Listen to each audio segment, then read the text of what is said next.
A'udzu billahi minasy syaithanir rajim. Bismillahirrahmanirrahim. Inna fi khalqis samawati wal ardi wa ikhtilafil laili wan nahar واختلاف الليل والنهار والفلك التي تجري في البحر بما ينفع الناس وما أنزل من السماء ماء فأحيا به الأرض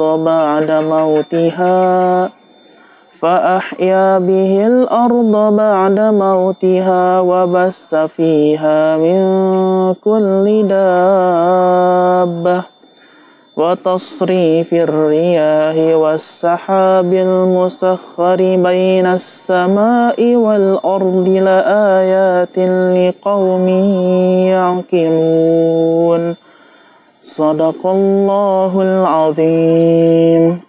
Assalamualaikum warahmatullahi wabarakatuh. Halo teman-teman SD2 Flora Fauna, apa kabarnya hari ini? Semoga sehat selalu ya teman-teman di rumah. Oke teman-teman, ayat yang barusan Pak Agung baca adalah ayat yang insya Allah akan kita bersama-sama tadaburi di tema yang keempat ini teman-teman. Di ayat yang tadi Pak Agung baca, itu ada ceritanya dulu teman-teman sebelum ayat itu turun. Teman-teman pengen tahu ceritanya kayak gimana? Nah, jadi pada zaman dahulu nih teman-teman, ada orang kafir yang bertanya kepada Rasulullah. Ya namanya orang kafir mah gak bakal ngomong gini, gak bakal ngomong ya Rasulullah, gak bakal ngomong gitu. Tapi ngomongnya gak sopan. Ya Muhammad, kata orang kafir. Kalau memang benar Tuhanmu itu satu, bagaimana bisa Tuhanmu menciptakan semua orang yang ada di muka bumi ini? Bagaimana bisa Tuhanmu menciptakan langit dan bumi? Dan bagaimana bisa Tuhanmu menciptakan apa yang ada di langit dan apa yang di bumi sementara Tuhanmu itu hanya satu? Kemudian turunlah ayat ini kepada Nabi Muhammad. Ketika Nabi Muhammad menjelaskan ayat ini kepada orang-orang kafir itu teman-teman. Kemudian pada ayat ini, Inna fi khalqis samawati wal ardi wa ikhtilafil laili wan nahar والفلك التي تجري في البحر بما ينفع الناس. Sesungguhnya dalam penciptaan langit dan bumi, silih bergantinya malam dan siang, bahtera yang berlayar di laut membawa apa yang berguna bagi manusia. Penciptaan langit dan bumi, teman-teman, itu Allah yang menciptakan segala sesuatu yang ada di langit dan segala sesuatu yang ada di bumi, itu Allah yang menciptakan. Kemudian, serta bahtera yang berlayar di laut membawa apa yang berguna bagi manusia. Teman-teman tahu, bahtera itu kapal yang sangat besar, ya, yang berlayar di laut, ya, yang dimana bahtera ini sangat berguna banget buat manusia. Karena dengan adanya bahtera ini, kapal laut ini manusia bisa mencari nafkah, bisa mencari rezeki dengan apa-apa yang ada di laut, ya.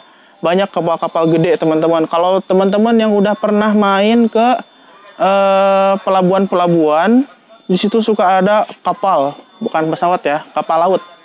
Ya dimana kapal laut itu dia tuh nampung ikan-ikan yang ada di laut. Jadi petani, ini nelayan bawa kapal gede, terus mereka tuh ngeluarin jaring yang besar di laut. Nah setelah itu ikan-ikannya yang di situ tuh tersaring semua dan dibawa. Nah, ikan-ikan yang dibawa sama bahtera itu, nah itu akan bermanfaat bagi manusia. Gitu, teman-teman. Nah, selanjutnya, wa ma anzala minas samaa'i ma'an fa ahya bihil arda ba'da mautiha.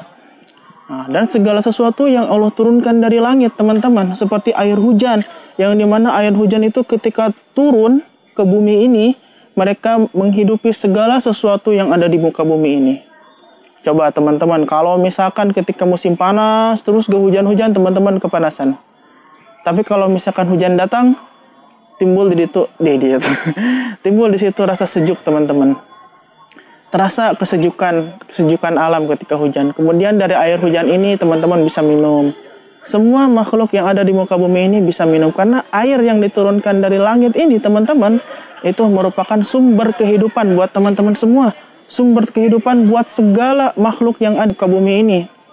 Nah, kemudian pada kalimat yang sebelumnya ya, perputarbalikan antara malam dan siang. Nah, itu merupakan salah satu bukti tanda kekuasaan Allah juga teman-teman. Dan juga nikmat yang sangat besar bagi kita semua. Coba teman-teman bayangkan kalau misalkan dunia ini siang terus gak ada malamnya. Dunia ini pasti terbakar saking panasnya. Dan kalau sebaliknya, dunia ini malam terus gak ada siangnya. Pasti dunia ini pasti membeku karena saking dinginnya gak ada sinar matahari. Dan ini sudah pas gitu dihitung 12 jam siang, 12 jam malam gitu teman-teman. Sudah Allah atur. Nah, itu adalah nikmat yang besar dari Allah yang mungkin kita gak bisa ngerasain gitu. Selanjutnya, dan pengisaran angin dan awan. Angin ini teman-teman yang Allah ciptakan bisa membawa rezeki buat kita, bisa membawa nikmat buat kita, dan sebaliknya angin juga bisa memberikan bencana buat kita. Tapi bencana di sini bukan berarti Allah ini benci sama kita teman-teman. Nah, ini Pak Agung jelasin ya. Yang pertama, angin yang bisa membawa rezeki yang banyak buat kita. Contohnya apa? Nah, kalau misalkan ketika siang hari nih, lagi panas-panasnya nih, terus ada angin yang berhembus, seger gak? Coba bayangin sama teman-teman semua. Dulu waktu masih di sekolah nih, lagi lari kan, siang-siang udah makan siang, udah snack gitu. Panas banget. Terus teman-teman, ada angin yang berhembus. Enak gak rasanya? Pasti enak banget. Nah, itu salah satu nikmat dari Allah gitu. Tapi ada juga angin itu membawa bencana seperti apa teman-teman? Angin puting beliung. Yang kalau misalkan angin itu datang, bisa hancur satu rumah teman-teman.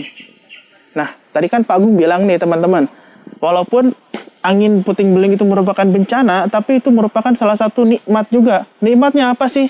Nah, jadi ini ceritanya. Di dalam satu kaum ya teman-teman, satu kampung nih, kalau satu kampung ini, dia ini banyak banget dosanya, ya, tapi orang Islam nih ya, tapi banyak banget dosanya, maka Allah akan memberikan bencana kepada kampung itu. Tujuannya buat apa? Biar dosa-dosa yang ada di kampung ini itu semuanya terhapuskan dengan bencana ini teman-teman. Makanya sekarang dunia ini lagi banyak bencana teman-teman. Ada ya corona lah, udah gitu kemarin pesawat jatuh, ulama banyak yang meninggal, kemudian ada kejadian gempa juga di sebagian daerah. Nah, itu pada hakikatnya bukan bukan musibah yang Allah turunkan, ya, tapi ujian buat kita. Biar ketika Allah memberikan itu kepada kita, memberikan musibah itu, nah itu akan bisa menghapus semua dosa-dosa kita yang pernah kita lakukan selama hidup ini, teman-teman. Nah, jadi banyak ya orang yang meninggal dalam keadaan penyakit atau kecelakaan, itu orang yang matinya syahid. Karena apa? Karena ketika dia meninggal, dia itu sedang dalam keadaan musibah, dan pada saat keadaan dia kena musibah ini, teman-teman, Allah sudah hapus dosa-dosanya. Nah, seperti itu teman-teman. Jadi kesimpulannya, segala sesuatu yang Allah berikan kepada kita, walaupun itu nggak kelihatan kayak kita, kayak misalkan siang, angin yang berhembus, kemudian kapal laut yang bulak-balik gitu, kelihatannya nggak ada apa-apa mungkin buat kita, tapi di situ Allah telah memberikan nikmat yang begitu besar yang mungkin teman-teman gak bisa hitung gitu. Nah, ini yang akan kita pelajari di tema ini teman-teman. Semoga ada manfaatnya buat teman-teman semua. Pak Agung pamit undur diri. Assalamualaikum warahmatullahi wabarakatuh.